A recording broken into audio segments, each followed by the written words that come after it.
Welcome to our channel TPN Telugu Prabha. నేను మీ journalist Yagnamurthy. 'Dhurandhar 2 the revenge' ఈ సినిమా 11 రోజుల కలెక్షన్ ఎలా ఉందో ఆల్రెడీ దీనికి ముందు వీడియోలో మీకు తెలియజేశాను. ఇప్పుడు ఈ సినిమా రికార్డు. ఇప్పటి వరకు కూడా ఇండియన్ సినిమాకు సంబంధించి అత్యధిక వసూళ్లు సాధించినటువంటి సినిమాలు ఏవైతే ఉన్నాయో వాటిల్లో ఇప్పుడు కేవలం 11 అంటే 11 రోజులకే టాప్ 5లోకి 'ధురంధర్ 2' వచ్చేసింది. నిజంగా ఇది ఒక అపూర్వమైనటువంటి, అద్భుతమైనటువంటి విజయం అని చెప్పాలి. 'రణ్వీర్ సింగ్' డైరెక్టర్ 'ఆదిత్య ధర్' కాంబినేషన్ ఏ స్థాయిలో ప్రపంచవ్యాప్తంగా ఈ సినిమాకి వసూళ్లు రాబడుతూ ఉందో చూస్తుంటే నిజంగానే అంటే బాక్స్ ఆఫీస్ షేక్ అయిపోయిందంటారు గదా! అలా షేక్ అయిపోతుంది అని చెప్పాలి. సెకండ్ వీకెండ్‌లో కూడా అనూహ్యమైనటువంటి కలెక్షన్స్‌ని సాధించి 1,360,00,00,000 రూపాయలకు పైగా గ్రాస్‌ని సాధించింది. మరి ఇప్పుడు ఆ టాప్ 5 మూవీస్ ఏంటో ఒకసారి చూద్దాం. ఇది ప్రపంచవ్యాప్తంగా అత్యధిక వసూళ్లు సాధించినటువంటి భారతీయ సినిమాల టాప్ 5 లిస్ట్. ఇప్పుడు చూస్తే 'దంగల్' ఇది 2016లో వచ్చినటువంటి సినిమా. బాలీవుడ్ సినిమా 2,070,00,00,000 గ్రాస్‌ని ప్రపంచవ్యాప్తంగా సాధించింది అని చెప్పేసి మనకి ట్రేడ్ నిపుణులు చెప్పినటువంటి మాట. అలాగే 2,000,00,00,000 గ్రాస్‌ని కలెక్ట్ చేసినటువంటి ఏకైక సినిమా కూడా 'దంగలే'. ఆమిర్ ఖాన్ నటించినటువంటి సినిమా. అందులో ఆయన ఆడపిల్లల తండ్రిగా, ముగ్గురు ఆడపిల్లల తండ్రిగా, ఆ ఆడపిల్లల్ని వస్తాదులుగా తీర్చిదిద్దేటువంటి కుస్తీ యోధుడిగా ఆయన కనిపించాడు. అలా తను ఒక వైవిధ్యభరితమైనటువంటి మామూలు రెగ్యులర్ హీరో లాగా కాకుండా అలా ఆడపిల్లల్ని వస్తాదుల్లాగా తీర్చి వాళ్ళని ప్రపంచ ఛాంపియన్లుగా నిలిపేటువంటి తండ్రి పాత్రలో ఆమిర్ ఖాన్ నటించినటువంటి సినిమా.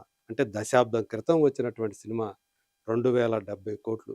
ఇందులో 1,300,00,00,000 కేవలం చైనీస్ మార్కెట్ నుంచే వచ్చాయి. అది దానివల్లే ఈ స్థాయి వసూళ్ళని ఆ సినిమా సాధించింది. అంటే ఎక్కువగా చైనీసు ఈ సినిమాకి కనెక్ట్ అయ్యారు. అందు గురించి అపూర్వమైనటువంటి విజయం సాధించింది. మళ్ళీ ఇంతవరకి ఈ 10 ఏళ్లలో ఏ సినిమా కూడా ఆ 2,000,00,00,000 గ్రాస్ మార్క్‌ని అందుకోలేకపోయింది. 'బాహుబలి 2' అంటే 2016లో ఆ సినిమా వస్తే మరుసటి సంవత్సరం వచ్చినటువంటి 'బాహుబలి 2' మన తెలుగు సినిమా. అది ప్రపంచవ్యాప్తంగా 1,788,00,00,000 వసూలు చేసిందని చెప్పి శాక్‌నిల్క్.com తెలియజేసినటువంటి మాట. ఇది కొంచెం డిఫరెంట్ ఉంది. ఇంకొంతమందిదైతే ఇది 18,00,00,000 సాధించింది అని చెప్పి చెప్తూ ఉన్నారు. ఏదేమైనా ఇది నెక్స్ట్ ప్లేస్‌లో ఉంది. 'దంగల్' తర్వాత నెక్స్ట్ ప్లేస్‌లో. ఆ తర్వాత మళ్ళీ మరొక తెలుగు సినిమా 'పుష్ప 2'. సుకుమార్, అల్లు అర్జున్ కాంబినేషన్‌లో వచ్చినటువంటి సినిమా.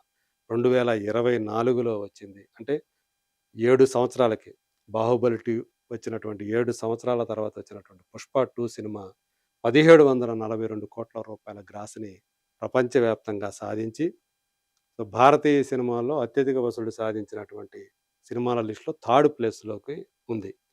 తర్వాత ఇప్పుడు ఫోర్త్ ప్లేస్‌లోకి వచ్చేసింది 'ధురంధర్ 2' 2026లో ఇప్పుడు వచ్చినటువంటి సినిమా లేటెస్ట్‌గా హిందీ సినిమా. అది 1360 ప్లస్ కోట్ల గ్రాస్‌ని సాధించింది కేవలం 11 రోజుల్లోనే. ఈ క్రమంలో తన ఫస్ట్ పార్ట్ ఏదైతే ఉందో ఫిఫ్త్ ప్లేస్‌లో కూడా 'ధురంధరే' అది గత సంవత్సరం డిసెంబర్‌లో వచ్చింది. బాలీవుడ్ సినిమా. అది 1,307,00,00,000 పైగా వసూలు సాధించింది అని చెప్పేసి శాక్‌నిల్‌కు తెలియజేసినటువంటి మాట. దాన్ని ఇప్పుడు ఇది అధిగమించింది. అధిగమించి ఫోర్త్ ప్లేస్‌లోకి వచ్చేసింది. అంటే ఫోర్త్, ఫిఫ్త్ 2 స్థానాల్లో కూడా 'ధురంధర్' సినిమాయే ఉంది. మొదటి భాగం, రెండో భాగం. రెండో భాగం మొదటి భాగం కంటే ఎక్కువగా కలెక్ట్ చేసింది. ఇది ప్రస్తుతం ఉన్నటువంటి ట్రెండ్ ప్రకారం చూస్తే ఈజీగా 3 కాదు 4, 5 వారాలు థియేటర్ల వద్ద హల్చల్ చేసేటువంటి అవకాశం చాలా స్పష్టంగా కనిపిస్తూ ఉంది.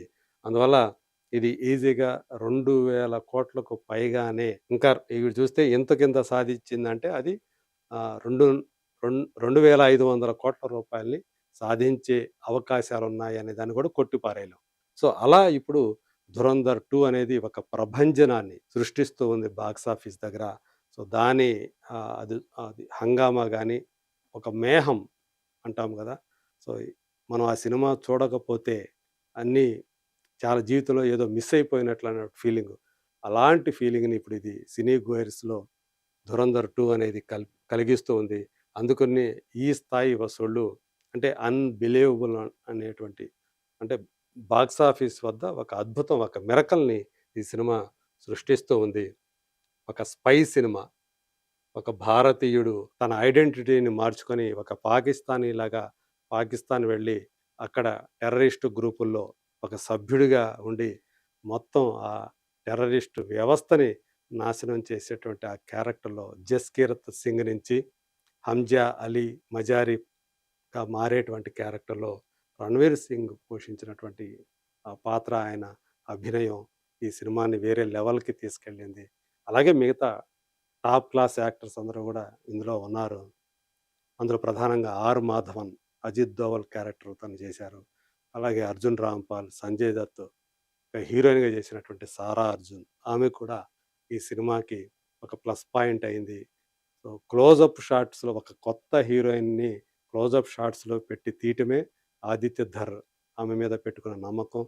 ఆ నమ్మకాన్ని ఆమె నిలబెట్టినటువంటి తీరు. సో, ఇవన్నీ కూడా ఈ సినిమాకి కలిసి వచ్చాయి. ఇక శాశ్వత్ సత్యదేవ్ మ్యూజిక్ డైరెక్టర్. ఆయన మ్యూజిక్ గురించి ఇవాళ అందరూ కూడా విపరీతంగా పొగుడుతున్నారు. ఆయన తెలుగు ఇండస్ట్రీకి తీసుకురావాలనేటువంటి ప్రయత్నాలు జరుగుతూ ఉన్నాయి. 'ఆర్‌సీ-17' అంటే 'రామ్ చరణ్' కథానాయకుడిగా నటించేటువంటి 'పెద్ది' తర్వాత ఆ నెక్స్ట్ మూవీకి తననే అంటే సుకుమార్ డైరెక్షన్ అది. శాశ్వత సత్యదేవ్‌ని తీసుకొచ్చే ప్రయత్నాలు జరుగుతున్నాయని గూడా చెప్తున్నారు. అంతగా శాశ్వత సత్యదేవ్ మ్యూజిక్ అనేది ప్రధానంగా ఆ బ్యాక్‌గ్రౌండ్ స్కోర్, ఆ ఇంటెన్స్ మూమెంట్స్‌ని తన మ్యూజిక్ తోటి తను ఎలివేట్ చేసినటువంటి విధానం. అది ఈరోజు మంచి ఫలితాలు, అద్భుతమైనటువంటి ఫలితాలను ఇస్తూ ఉంది. సో, అలా 'ధురంధర్ 2' రికార్డులనేవి కంటిన్యూ చేస్తుంది. రాబోయే రోజుల్లో మొత్తం ఒక్కొక్క దాన్నే దాటుకుంటూ ఫస్ట్ ప్లేస్‌కి కూడా వచ్చే అవకాశాలు పుష్కలంగా ఉన్నాయి. అది కూడా త్వరలోనే అంటే 3-4 వారాల టైంలో సో, ఈ 'దంగల్' ఈ 2,000,00,00,000 గ్రాస్ ఏదైతే ఉందో దాన్ని దాటి నంబర్ 1 ప్లేస్‌లోకి వచ్చే అవకాశం ఉందని చెప్పేసి ట్రేడ్ నిపుణులు చెప్తున్నారు. మరి అది ఎన్ని రోజులకి ఆ ఫీట్‌ని సాధిస్తుందో let us wait and see.